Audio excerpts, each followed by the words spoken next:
Hey guys, it's John here again. I have this to show you, just come through the post. I have just opened it, and I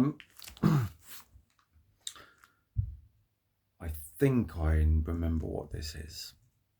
I've ordered quite a few things off of eBay lately, and yes, I think I definitely know what this is.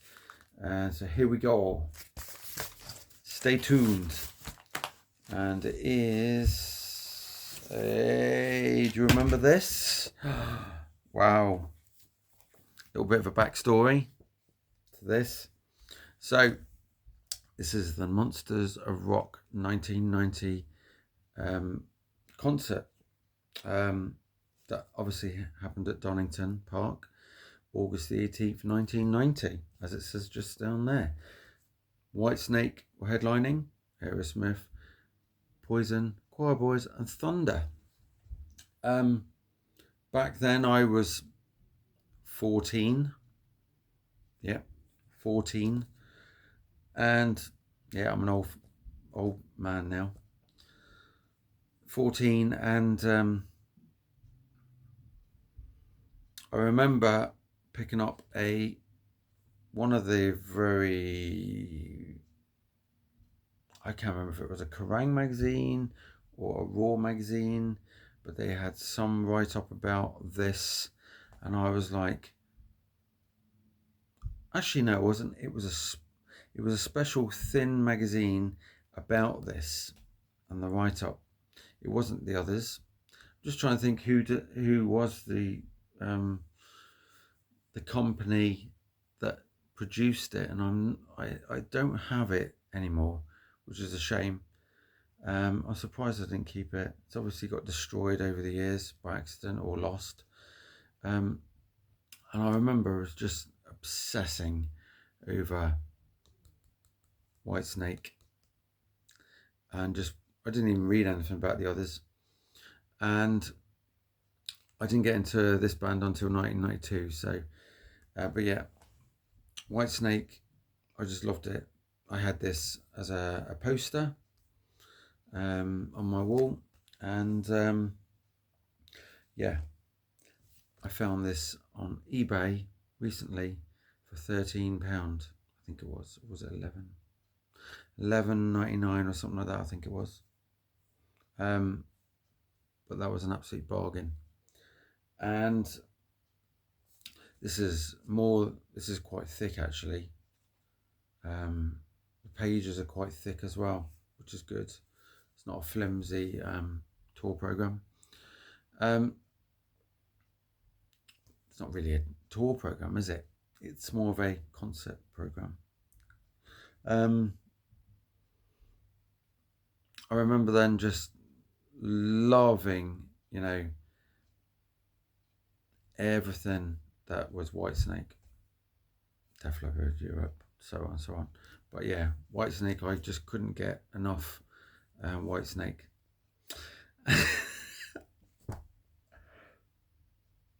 That just sounded all wrong. It's now drizzling outside and distracted me. The lovely UK weather. Well, even though I don't live in the UK, I live in Britain, which is, the UK is part of that, and a bit further down, more towards France. And it's drizzling in July. I remember as a kid, the summers were 6 weeks of sun. Fantastic. Possibly 1 or 2 days rain, but normally 6 weeks of sun. Now it's more 6 months of rain put into 6 weeks of holiday. But yeah, do you remember this? Did you go to it? Were you obsessing over Whitesnake like me? I just had to buy every magazine that had everything to do with Whitesnake. I was too young to go and watch this on my own. But yeah, let me show you what's inside. I've never been able to find a decent copy of this before. They've always been a bit ragged, expensive, And yeah, I'm going to show you page by page because it's worth it. But yeah, there's Rudy and there's Adrian. And up the top, you've got Tommy on that side over there, and Steve I. And you know, at that time, Whitesnake were popular. The people didn't really like it that Steve I was in the band so much. They didn't think he was the right fit. I thought his guitar playing on that album was amazing. So, yes, I'm one that grew up on the older stuff, but this album, when you go back to it, you just think, wow. Even listening to this Donington live is awesome as well. And just absolutely killer. And I would have been in my element to have owned this and even to have gone to the concert. I probably would have fainted, passed out, whatever. But yeah. But yeah, I did buy that when that came out. Now You're Gone. 7-inch I bought. And that was absolutely awesome as well. I wore the record out. I still own the record, but yeah, I'm sure I still own the record somewhere. And then, then they get to horrible adverts like that. No, thank you. Next one. Motorhead, Magnum, Status Quo. Then you've got Aerosmith there, the other side.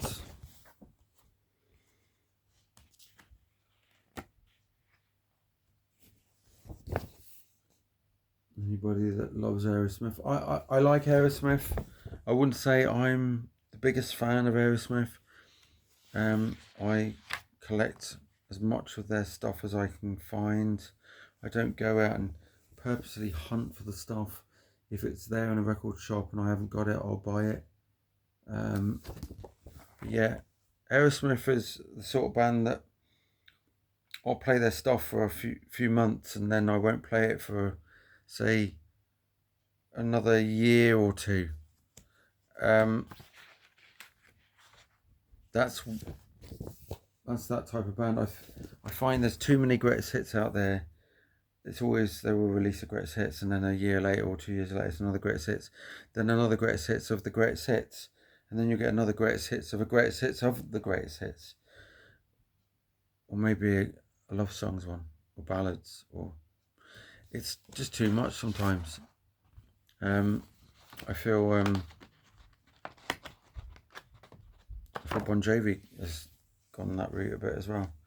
Iron Maiden. Is that Coverdale? Yeah, it is on that Kerrang picture there. Did you go to any of these there that I just showed? Edinburgh, Wembley. Tickets were £12 and £10. They were that for the Edinburgh one and the Birmingham Arena as well. 12 quid was still quite a bit of money then. And there's this, look at that. Very cool. Slip of the tongue. I love that album. And this is an awesome album, and I keep saying to people, go and check it out. Thunder's Backstreet Symphony is very cool. When you think Luke Morley, there was rumours at the time that Luke Morley David was trying to poach Luke Morley, I think, for something. Maybe Whitesnake, maybe something else, I don't know. He denied those rumours, but yes. But Luke Morley is a great guitarist anyway. And then we've got, did you buy any of these VHSs back in the day? We've got the Trilogy, I had that, and I had the that Donington 1983 one I ended up getting on DVD, a bootleg DVD, and I own the Poison one. Probably still do now. Not the Choir Boys though. Choir Boys is not a band I got into. Oh, sorry, I forgot to show you the other side. Vixen, Rev It Up. Do you have memories of that time as well with them? I remember seeing their videos on some of the rock and metal TV shows that were on. Didn't have MTV here where we live that time. So we used to have to just watch Noisy Mothers, Top of the Pops, or Raw Power. I think Headbangers Ball was on, but I didn't get to see that. I was probably not allowed to, well, just slightly too young to know what that show was. But yeah, Kiss, Iron Maiden's Holy Smoke single, I think it was for that. I think Holy Smoke is probably the worst Iron Maiden song ever written. I will get a bit of hate for that from maybe the one or two people that like it, but yeah, it's not my sort of thing. Right, Poison were at that concert as well at Donington. I did buy Poison.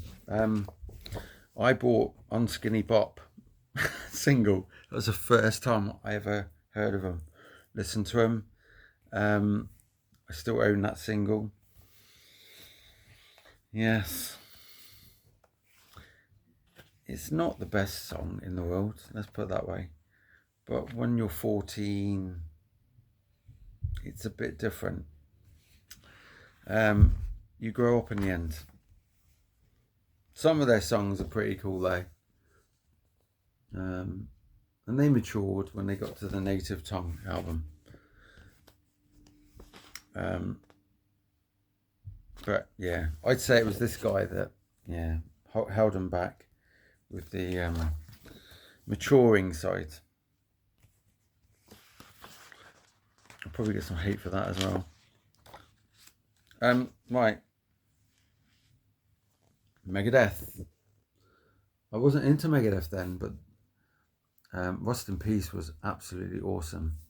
And I did get into Megadeth in '92 when Countdown to Extinction was released. Actually, it was mainly because of the song Symphony of Destruction got me into Megadeth. And then I was hooked.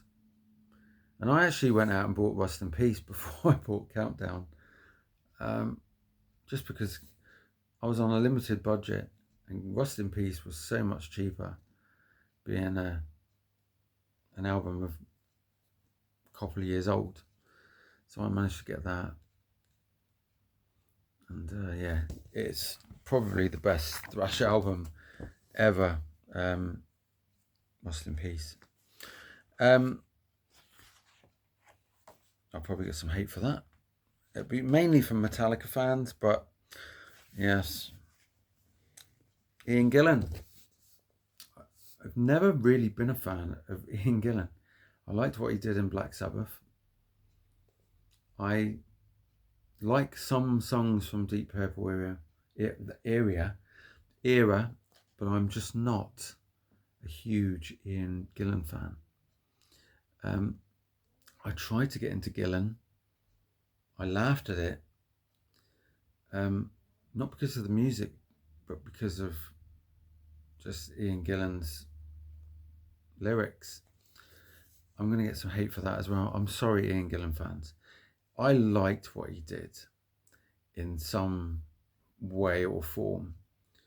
But yeah, Machine Head's a great album. But yeah, there we go. And on this side, we've got some very cool Nos and Off's debut, which I loved. but not in 1990. I didn't get into them until 93. Skid Row, which was the very first album I bought on vinyl in the bargain bin, probably £1 in Woolworths. Absolutely love that album. Love that album, Pantera, but didn't get into Pantera until about 94. And then that album I didn't listen to until years later. Robert Plant. Winger 2's up there, which is great. Bad Company. And I can't see the other one. Sons of Angels, don't know them. And Sleaze Bees. They were like a very sort of, yes, in the title, sleazy sort of band that you'd see. One of the music programs I used to watch had sort of, well, no, it wasn't. It was the Hard and Heavy VHS, and they would have these sort of B-rated bar bands that were trying to make it big. And I remember seeing this Sleaze Bees, and yeah, they were sleazy. And they were with lots of other weird bands that went nowhere. And yes, I just thought I like too much good stuff to be buying their stuff. And when you're on a limited budget, you really go for the stuff. You prioritize what you can afford.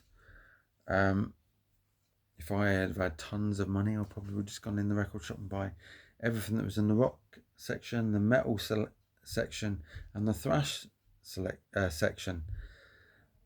But I didn't do that, because buying everything in one go, you don't appreciate it. When you go out and earn the money, and you don't have a lot to spend, you go out and buy something and you treasure that item that you buy.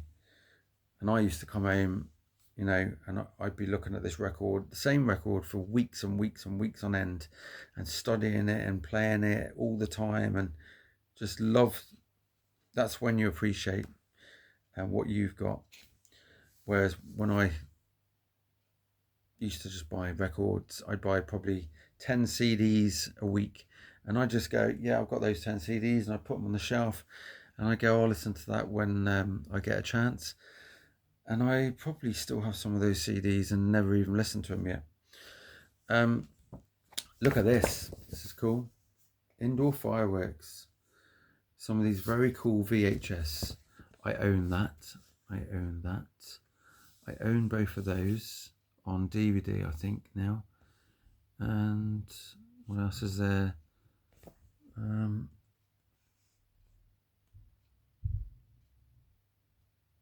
I don't own the Thin Lizzy Dangerous yet. I think that might have been released in some other way or form. Do you remember the band No Sweat?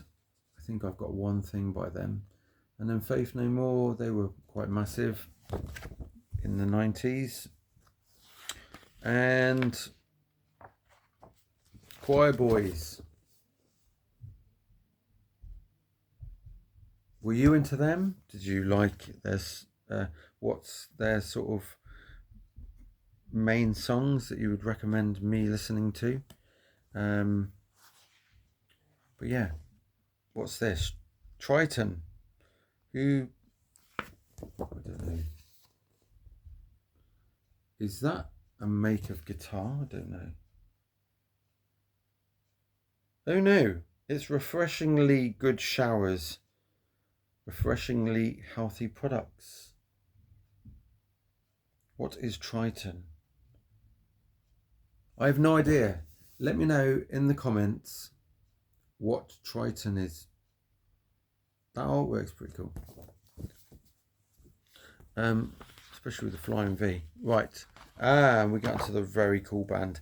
I think this band should have been below Whitesnake on the bill, because they are absolutely fantastic. Their first two albums are definitely their best albums they've ever done. I've probably peed off a few Thunder fans. I do own lots more of their stuff, But if I was telling somebody to get into this band and recommending albums, it would be the first two. Absolutely killer. Laughing on Judgment Day and Backstreet Symphony. 1990s is Backstreet Symphony, which is this time. And then Laughing on Judgment Day, 1992, which is when I got into them. Just very, very cool songs. I like this because of the recent resurgence in the Tony Martin back catalogue of Black Sabbath. This is very cool. I like this. This would be nice as a massive poster. Massive poster on the wall. Tia. I think I pronounced it right. Black Sabbath. And this was never very popular back in the day. Neither was the Headless Cross album. I used to see magazine stuff where Black Sabbath were being run down. People just weren't liking it. And I don't know why, because it's bloody brilliant. And so is that. Absolutely brilliant. This and Headless Cross. Go out and buy these two albums. They were really expensive trying to get the CDs later on in the 90s when I tried. They were £30 upwards for a CD. And very difficult to find. You might find one on eBay in the noughties, and it was stupid money. But yeah, go out and buy the box set, the vinyl box set, because it's a good value box set. And I've got it cheaper than what it's actually up for, but it's not arrived yet. And hopefully it gets here someday soon. It's supposed to be due this month. I think it's the 15th, but I'm going to be on holiday, so I'm going to hopefully it will arrive safe. But yeah, go out and buy this album and Headless Cross. Absolutely. Actually, go out and buy Cross Purposes and The Eternal Idol. All the Tony Martin albums are amazing. Right, on to Steve Vai. Obviously, Steve released that amazing album with the amazing song For the Love of God, and just really cool guitar work. I don't even own this one. I need to get hold of that. Flexible. But yeah, very cool stuff from Steve. And I think that was 1990, the album as well. And then, do you remember those Hard and Heavy videos? They were absolutely fantastic. And I own nearly all of them except from probably 3. I think there was more than 20 of them. And I unfortunately got rid of them. I think I kept one. And I regret that to this day, because when I found them in a second-hand shop and they were like 50 pence each. And now they go for more than that. Because people just like having the nostalgic items in their collection. VHS will never come back. Well, I don't think it will, because we always said that about cassettes, and they did. Not in the biggest of ways though, but that's because cassettes are not reliable. They don't sound that great. I collect cassettes still, but that's because I like the nostalgic thing about them. But yeah, VHS, I don't see them ever coming back. If they do, then yes, you can come back years later, look at my video comments and go, they did come back and you were wrong, John. But yeah, there we go. At that time, Volume 8 was out. So yeah, that was a 1990s Monsters of Rock book, and a little bit about some of the stuff I collected, and a little bit of history of my history. So hopefully you enjoyed that, and we'll see you in the next video. Keep rocking and listening to whatever it is you're listening to, and whoever carried on watching me to the end, thank you very much. Like, subscribe, comment. Be awesome to hear from you. Let me know what you want to see next. See you later, guys.